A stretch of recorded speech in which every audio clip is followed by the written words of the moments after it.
बिस्मिल्लाहिर्रहमानिर्रहीम। अस्सलाम वालेकुम। उम्मीद करती हूँ आप सब खैरियत से होंगे। अल्लाह सबको अपने हिफ्ज़ अमान में रखे, परेशानियाँ दूर फरमाए और अल्लाह की ज़ात किसी का मोहताज ना करे सिवाय अपनी ज़ात की। बहुत खुशी और बहुत सुकून के साथ कहना पड़ रहा है कि एक 3 महीने बाद मैं वापस आई अपनी जगह पे सवाबी। और उधर से जब उधर थी तो मुझे उन्होंने कॉल किया था जिनका काम इस वजीफ़े से हुआ था, लेकिन मैं रिसीव नहीं कर पाई, या मुझे वहाँ इंटरनेट का भी इशू होता है तो मैं नहीं कर पाई वो। तो उस दौरान उसने मुझे कॉल भी करने की कोशिश की जब उसका काम हो गया। ऐसा अमल लाई हूँ कि जैसे उसका काम हो गया मैंने सोचा मैं आपके साथ भी इसका रिव्यू शेयर करती हूँ, ये वजीफ़ा आपके साथ शेयर करती हूँ। बहुत खुशी होती है जब आप लोग ये कहते हो कि आपके इस वजीफ़े ने काम किया, ये वजीफ़ा आपने दिया था तो इस वजीफ़े ने हमारा काम कर दिया। दरअसल बात ये थी कि एक लड़की थी जो अपने ससुराल वालों से लड़ झगड़ के, या लड़की बेचारी नहीं लड़ी थी, जहाँ तक मुझे इल्म है तो ससुराल वालों ने उनके साथ बहुत ज़्यादा बुरा बर्ताव किया और वो चली गई थी अपने मायके। तकरीबन 4 से 5 महीने हो गए थे, लेकिन उसको कोई ला नहीं रहा था क्योंकि जो शौहर थे वो बाहर थे और बीवी को कोई ला नहीं रहा था, किसी को ज़रूरत ही उसकी नहीं थी। तो और वो अपने एक बेटा एक बेटी के साथ बैठी हुई थी। बेचारी वो तंग आकर उसने मुझसे रब्ता किया और कहा बाजी कुछ तो मेरे लिए अल्लाह का कुछ होगा जो मैं करूँगी तो मेरा घर बस जाएगा। मैंने उनको ये वजीफ़ा दिया 1100 मरतबा का, और वो उसने किया। और जैसे उसने किया तकरीबन वो कहती है कि 11 दिन बाद मुझे वहाँ से एक औरत आई और कहने लगी कि तुम्हारे लिए वो लोग आने वाले हैं। तो उसमें फिर मैंने वो कहती है कि मुझे इस वजीफ़े पे और भी पुख्ता यकीन हो गया। तो मैं गई और मैंने ये वजीफ़ा दोबारा से वहीं से कंटिन्यू किया क्योंकि वो 11 दिन हो गए थे, तो वहीं से कंटिन्यू किया। और वो कहती है कि उसके 7 दिन बाद वो मेरे ससुराल से मेरी सास और मेरी नंदे आई और मुझे बाइज़्ज़त मेरे घर ले आई हैं। और मेरा शौहर भी ये खुश है कि हाँ तुम अपने घर में हो, तो मैं खुश हूँ। बाहर मुल्क में बेचारा बैठा हुआ है, मुसाफिर आदमी ही। तो ये सब अगर मैं आपको बताती हूँ तो इसका मतलब और कुछ नहीं है। मैं वीडियो लंबा नहीं करना चाहती, मैंने ये आपके लिए इसलिए कहती हूँ कि ये वजीफ़ा क्या क्या काम करता है। अच्छा, एक औरत आई कि मेरे घर का मसला है, यानी वो घर में किराए के घर में रहती है और वो चाहती थी कि वही घर जिसमें वो किराए में रहती हैं वो वही घर उसको बेच दिया जाए।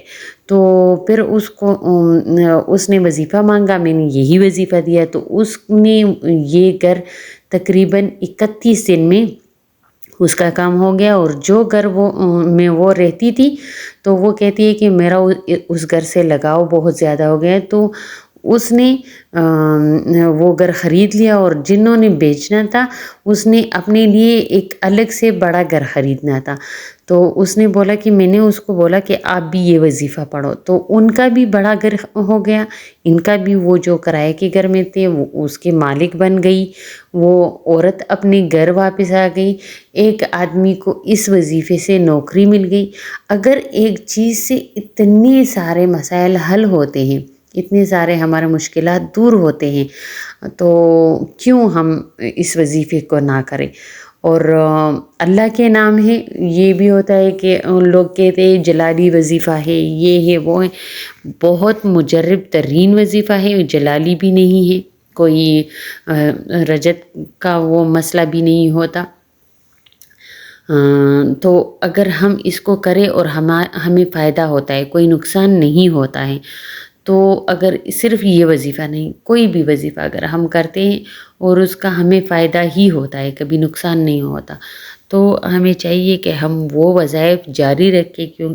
और अगर इसके अलावा हमारे पास टाइम होता है تو ہمیں چاہیے کہ ہم درود شریف کا ورد زیادہ کریں، استغفار کا ورد زیادہ کریں۔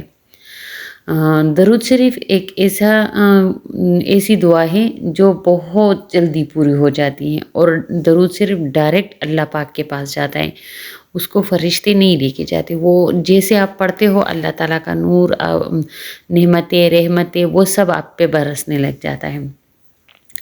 استغفار کا میں کہتی ہوں کہ ہمارے چھوٹے چھوٹے گناہ ہوتے ہیں، چھوٹے چھوٹے گناہ ہم نہیں جانتے کہ ہم یہ کام کر رہے ہیں، اس میں ہم سے گناہ بھی ہو جاتا ہے، تو ایک چھوٹے چھوٹے گناہوں کو بھی ختم کرتا ہے اور ہمیں پتہ بھی نہیں ہوتا، وہ ہماری دعاؤں کی قبولیت میں وہ دراڑ آتی ہے، اس میں قبولیت وہ نہیں ہوتی۔ جو چھوٹے چھوٹے گناہ ہم سے سرزد ہو جاتے ہیں تو اس کی وجہ سے ہماری دعائیں اللہ تعالیٰ رد کرتا ہے، تو اس لیے ہمیں چاہیے کہ ہم استغفار کا دن میں کوئی ایک ٹائم مختص کر کے اور استغفار ضرور پڑھا کریں، اس میں ہمارا ٹائم بھی نہیں لگتا۔ استغفار کا اگر آپ گننا بینا چاہیں اور ٹائم کے حساب سے 5 منٹ، 7 منٹ یا 10 منٹ کا ٹائم رکھ لے کہ اتنے ٹائم ہم نے کسی سے بات نہیں کرنی اور استغفار پڑھنا ہے، اتنی ٹائم ہم نے کسی سے بات نہیں کرنی اور درود شریف پڑھنا ہے، تو اس کے الگ سے تاثرات ہوتے ہیں، اس کے الگ سے تاثیر ہے، اس کا الگ سے وہ ایک الگ اپنا مجرب ترین عمل ہے۔ اگر آپ اس وظیفے کے ساتھ وہ دونوں بھی کنٹینیو رکھنا چاہتے ہیں تو اس سے مجرب ترین عمل آپ کو اپنی زندگی میں کبھی بھی نہیں ملے گا۔ درود شریف، استغفار، اور پھر یہ آپ کے اسکرین پر آ رہا ہے یا اللہ یا رحمان یا رحیم یا ارحم الراحمین، پڑھنا کب ہے؟ 1100 مرتبہ پڑھنا ہے اور عشاء کی نماز کے بعد پڑھنا ہے، اول آخر درود شریف کے ساتھ۔ اگر آپ دن میں کسی ٹائم بھی استغفار کرتے ہوں، کسی ٹائم بھی آپ درود شریف پڑھتے ہو تو وہ الگ سے پڑھ لیا کریں، اس کے ساتھ 11 مرتبہ، 3 مرتبہ یا 7 مرتبہ درود شریف ضرور پڑھا کریں، اول اور آخر دونوں میں ہی۔ اور اپنے لیے جو بھی مقصد ہے آپ کا، اس کے لیے آپ دعا کریں کہ یا اللہ میرا یہ مقصد حل کر دے، میں اس کو کنٹینیو بھی رکھنا چاہوں گی، اور اگر آپ یہ کہیں کہ میں اس کو اتنے دن پھر پڑھوں گی، دن رکھ لے 11 دن 7 دن، لیکن تھوڑے دن رکھا کرے، کیونکہ پھر منت اگر زیادہ ہو جاتی ہے تو پھر وہ آپ لوگ پورا نہیں کر پاتے ہو، پھر مجھ سے پوچھتے ہو کہ اب ہم کیا کریں، منت پوری کرنی ہوتی ہے، تو آپ کوشش کریں کہ 11 دن کا منت یعنی 11 دن 1100 بار پڑھنا ہے، اس کو پڑھے، انشاءاللہ اللہ تعالیٰ آپ کی ہر دعا، ہر جائز مقصد پورا کرے گا انشاءاللہ، جس بھی مقصد کے لیے کرتے ہو، اگر اپنے بچوں کے امتحانات کے لیے کرتے ہو تو بھی اللہ تعالیٰ آپ کا وہ مقصد پورا کر دے گا انشاءاللہ۔ بس اسی کے ساتھ مجھے دیجیے اجازت، اپنی دعاؤں میں یاد رکھیں، اپنے ساتھ اپنے دوسرے بہن بھائیوں کے لیے بھی دعا کیجیے کہ اللہ اپنے رحمت سے سب کے مسئلے حل کر دے، آمین، والسلام۔